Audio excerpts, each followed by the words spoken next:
Hey guys, Thrasher here. It's June 1st, and that means it's time for a brand new tier list. Let's talk about it right now.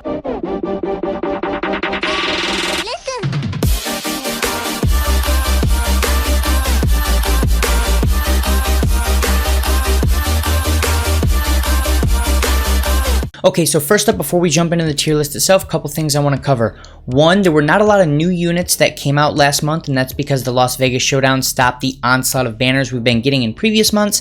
Two, we're getting 5 new units in the next 2 days, and we may be getting essentially 5 more new units when we get the balance changes, which should be very shortly after, possibly even on the same day. So with that being said, not too much has changed this month, and there are going to be massive changes over the next couple days. So what we're going to do is we're going to have a very short, abbreviated tier list right now, and in the next week or two, once we know that things have settled down, we'll be doing another June tier list, which we'll call the updated or mid-June tier list. So for the moment, let's go through these as quickly as we can, give you a general rundown of what sits where, who moved, and without any further delay, let's jump into it. So first up is the D tier. These are the garbage characters. You'll pretty much never put them on your team. These characters are up for the actual balance changes. I assume that the majority of the characters that do get balance changed, whenever that does pop up here in the next couple weeks or possibly this week, most of them will come from the D tier. That's really all you need to know about those characters. They haven't really moved around a lot since the last tier list. Let's go ahead and jump into the C tier. So C tier characters are almost as bad as D tier. The only saving grace for most of them is there are very rare situations where you may want to throw them on your team for one of their Z abilities, or you may want to throw them on your team because you have some very, very specific thing you're doing, but 99 out of 100 times they're not worth putting on your team. The only thing that's really moved here, as Beerus has been moved down again from the B tier to the C tier, that's just because God Key teams are not used at the moment, and when they do get used, there's going to be multiple new characters that will take Beerus's place. There's no reason to have him on that team. By the time that's running, you're going to be running Super Saiyan God Goku, Super Saiyan Blue Goku, Super Saiyan Blue Vegeta, so you'll have lots of options there. You probably won't run the Beerus at all, so he needs yet another buff to really move out of those bottom tiers. So let's jump into the B tier. B tier characters are characters that you do not want to use on your team unless you absolutely have to. So if there's no A, S, S+, or Z tier characters left to throw into a team, you can grab a B tier character, but you generally don't want to, as they will lose most matchups. And in most cases,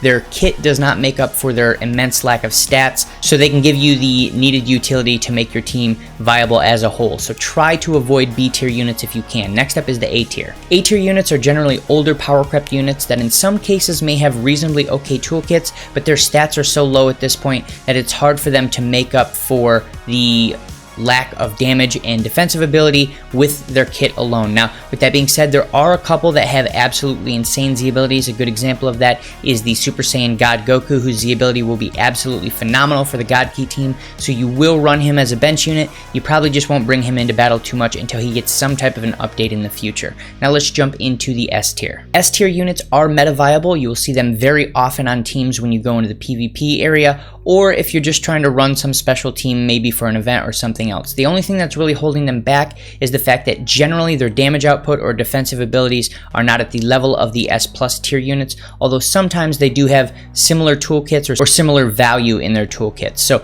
the real thing that generally separates S+ from S tier is their damage output after you factor everything in versus their defensive abilities and utility abilities. Next up is the S+ tier. So one thing you're going to notice here is there are quite a few characters that were in the Z tier last month that have been moved down into the S+ tier. That's generally because as the Sun Family Step Up banner came out, it pushed a lot of the other meta viability teams down quite a bit. So a good example of that is Regeneration. Regeneration is still good, but it's not amazing like it used to be. So Zamasu, for one good example there, has been removed from the Z tier. He's been moved into the S+ tier. Some people could argue that he may still just barely be on the edge of Z tier, but generally Regeneration is going to need a little bit of help to keep up with Sun Family and female warriors. Another good example is the Super Saiyan Gogeta. He still has a ton of damage potential, but the team that he actually fits on, or the multiple teams that he could fit on, are just not super meta viable right now, so he's been pushed down. As Super Vegito comes out and Fusion Warrior team becomes a real legitimate thing, he's probably going to move back up into the Z tier, but for the moment he's got to sit at S+ and just be happy with it. So let's move into the Z tier. First up, in 5th place, Purple Sparking Broly. He's still a fantastic unit. He still carries one of the best kits in the game. The real issue that holds him back right now is he doesn't really fit on any of the primary meta viable teams right now. So you can still run Holy Trinity variants and you'll do okay, but you're going to get stomped by pretty much any Sun Family team. You're going to get stomped by any female warrior team. You're going to be in a lot of trouble against most regeneration teams. So the real thing that's holding him back right now is his team. He still has very good damage potential. He's still super tanky. He still has the ability to take units out of combat that he doesn't want to fight. He can still get rid of type disadvantage the first couple times he comes in. So he overall is still a great unit. He's just running into the PvP meta brick wall right now, and that's what's holding him back into the 5th place. So let's move into 4th. Number 4 is Super Saiyan Goten with the legendary finisher. Unfortunately, I was not able to pull him, although I tried fairly hard.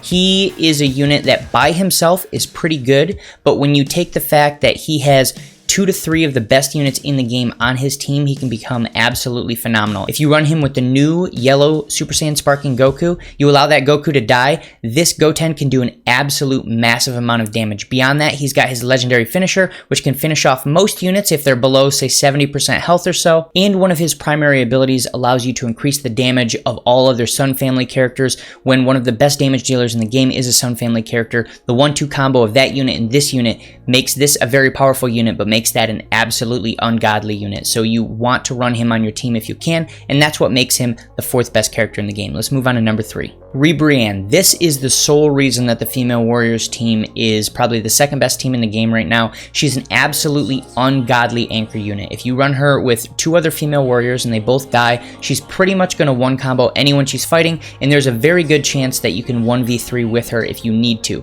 She has the ability to lock in units when you use her main ability, which can allow you to focus in on what you think is a problem character, finish them off, and then when you get into that anchor situation with this character, you can take care of anyone that's left. She also has the ability to reduce damage that she takes when she first gets into battle, which makes her considerably more tanky, which really allows you to multiply how strong her damage output is, because she can stay in there for the beginning of her switch in, do her full combo, maybe take a couple hits, do another combo, and really make the opponent feel the pain. So if it were not for her specifically, the female warrior team would go from the 2nd best meta viable team in the game to probably not even in meta viability. So let's move on to number 2. Perfect Cell. He sits on a great team with regeneration that's starting to feel a little bit of power creep because of a few new units that have come out and allowed the team as a whole to fall back a little bit in comparison to female warrior and Sun Family. But with that being said, he is a fantastic unit, especially his kit. He has a green card that allows you to start combos and it's fairly hard to dodge. He has an ultimate that does a ton of damage. He regenerates over time, so he is fairly tanky. He allows you to do an instant transmission, which can stop a Rising Rush.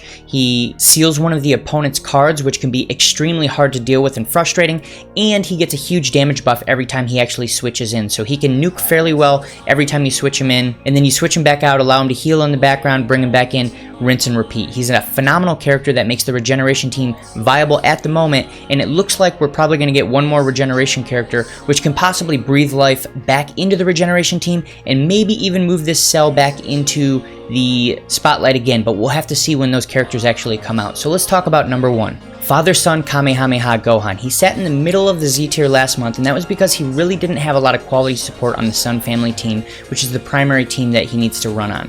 With the addition of the Sun Family step-up characters, he now has the support and the synergies that he needs to absolutely decimate most opponents. Goten can increase his damage. The yellow Super Saiyan Goku, when he dies, increases his damage. It also heals this character, making him tankier than he already was. He does have cover damage reduction if you switch him in during a combo. He does a ton of damage with his ultimate ability, which turns into a legendary finish if you finish the opponent off. Once that Goku has died, his legendary finish will do even more damage, not counting the increase in damage he gets from that Goku, and he gets a large damage buff from the Goten. Now let's actually talk about the Gohan himself. When your allies die, he gets a huge damage and ki recovery buff per ally that dies off. He has a damage reduction buff against regeneration characters. He has the main ability that gives him that ultimate arts card that does a ton of damage and it heals him, and beyond that he has a 5 key cost reduction to his blast arts cards, which allows him to easily get 4 blast arts cards off every single time, and possibly even a 5th if you make it work right. So overall, the Sun Family sits on top, and Father-Son Kamehameha Gohan is one of the main reasons why. That's pretty much it for this tier list. If you guys think I missed anything, throw it down below, and keep in mind there will be an updated tier list in probably a week, maybe a week and a half, once we have the new characters that come out. If you guys like this content, make sure to like and subscribe, and I'll see you in the next video.